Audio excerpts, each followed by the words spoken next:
할렐루야. 주님의 이름으로 평안을 전합니다. 오늘 하나님께서 우리에게 주시는 말씀은 누가복음 10장 25절에서 37절까지 말씀입니다. 어떤 율법 교사가 일어나 예수를 시험하여 이르되 선생님, 내가 무엇을 하여 영생을 얻으리이까? 예수께서 이르시되 율법에 무엇이라 기록되었으며 내가 어떻게 읽느냐? 대답하여 이르되 내 마음을 다하며 목숨을 다하며 힘을 다하며 뜻을 다하여 주 너의 하나님을 사랑하고 또한 내 이웃을 내 자신같이 사랑하라 하였나이다. 예수께서 이르시되 내 대답이 옳도다. 이를 행하라. 그러면 살리라 하시니 그 사람이 자기를 옳게 보이려고 예수께 여짜오되 그러면 내 이웃이 누구이니까? 예수께서 대답하여 이르시되 어떤 사람이 예루살렘에서 여리고로 내려가다가 강도를 만나매 강도들이 그옷을 벗기고 때려 거의 죽은 것을 버리고 갔더라.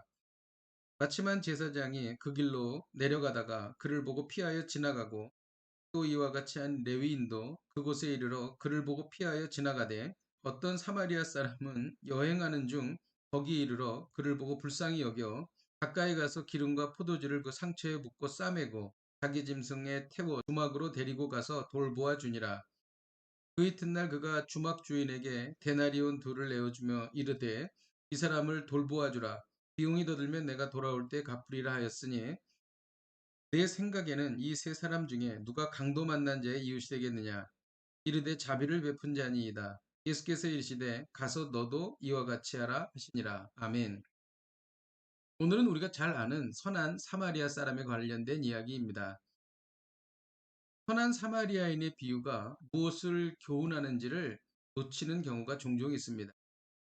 단순히 어려움을 당한 사람을 정성껏 돌봐주어야 한다라는 정도로 이해하곤 하기 때문입니다. 그러나 문맥을 잘 살펴보면 그 본문의 핵심이 다른 곳에 있음을 알게 됩니다. 어떤 율법 교사가 예수님께 일어나서 질문했습니다. 무엇을 하여 영생을 얻겠습니까? 예수님께서 율법에 무엇이라고 기록됐냐고 물으셨습니다. 그는 거침없이 내 마음을 다하여 목숨을 다하여 힘을 다하여 뜻을 다하여 주 너의 하나님을 사랑하고 또한 내 이웃을 내 자신같이 사랑하라 하였나이다 라고 말했습니다. 예수님께서는 내 대답이 옳다고 말씀하셨고 그것을 행하라고 말씀하셨습니다. 문제는 29절에 있습니다. 29절에 보면 그 사람이 자기를 옳게 보이려고 예수께 여짜오되 그러면 내 이웃이 누구니이까? 라고 물었습니다. 율법교사가 자기를 옳게 보이려고 내 이웃이 누구입니까? 라고 예수님께 물은 이유가 있습니다. 그것은 이웃은 유대인 동족이고 자신은 유대인 동족들을 많이 돕고 살았다는 것입니다. 그러므로 자기가 자신 있게 살아왔고 예수님 앞에 자기가 옳게 보이려고 했던 것입니다. 그런데 예수님의 말씀은 아주 뜻밖의 말씀을 하셨습니다. 예수님께서 선한 사마리아인의 비유를 들으신 것이죠. 어떤 사람이 예루살렘에서 여리고로 내려가다가 강도를 만나서 그 강도에 의해서 거의 죽게 되었다는 것입니다. 한 제사장이 그냥 보고 지나갔습니다. 또 레위인도 그냥 보고 지나갔습니다.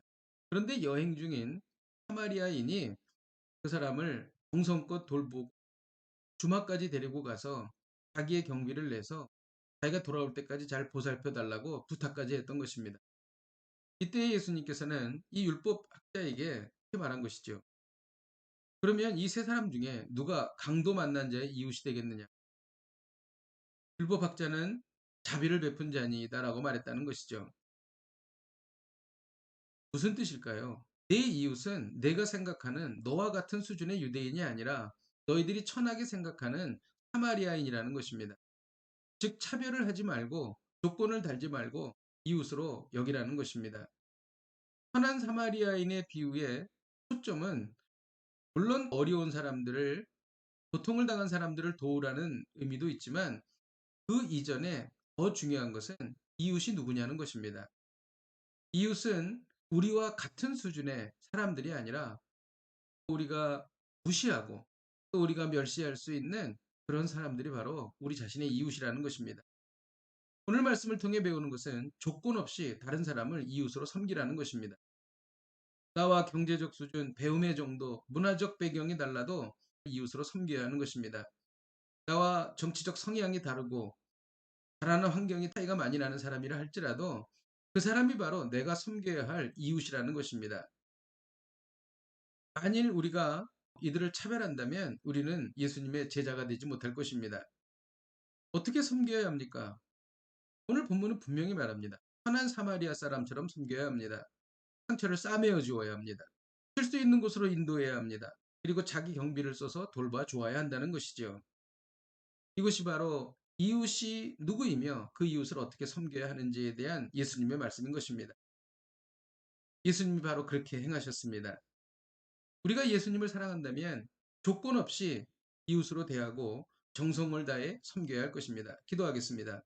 하나님 아버지, 오늘 말씀을 통해서 우리가 결심합니다. 조건 없이 다른 사람들을 이웃으로 섬기겠습니다. 우리가 불편하더라도, 다소 어렵더라도, 다소 껄끄럽더라도 이웃을 섬기고 사랑하겠습니다. 예수님의 이름으로 기도하였습니다. 아멘. 할렐루야. 오늘도 이 말씀 붙잡고 승리하십시오.